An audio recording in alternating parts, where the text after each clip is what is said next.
Where the Wild Things, a story and pictures by Maurice Sendak. The night Max wore his wolf suit and made mischief of one kind and another, his mother called him Wild Thing, and Max said, "I'll eat you up." So he was sent to bed without eating anything. That very night in Max's room a forest grew and grew and grew until his ceiling hung with vines, and the walls became the world all around. And an ocean tumbled by with a private boat for Max, and he sailed through night and day, and in and out of weeks, and almost over a year, to where the wild things are. And when he came to the place where the wild things are, they roared their terrible roars, and gnashed their terrible teeth, and rolled their terrible eyes, and showed their terrible claws. Till Max said, "Be still," and tamed them with a magic trick of staring into all their yellow eyes without blinking once. And they were frightened and called him the most wild thing of all,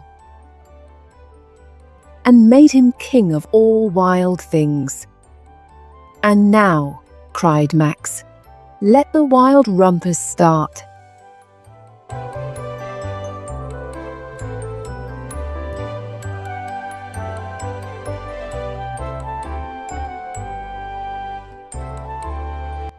"Now stop," Max said, and sent the wild things off to bed without their supper.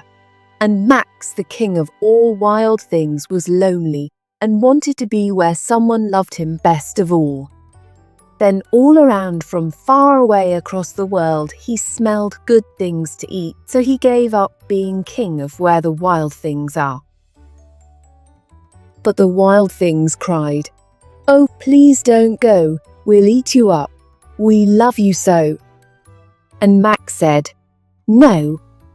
The wild things roared their terrible roars, and gnashed their terrible teeth, and rolled their terrible eyes, and showed their terrible claws.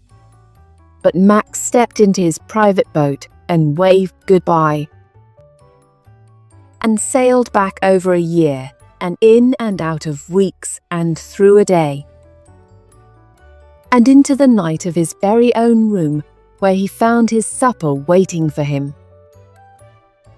And it was still hot.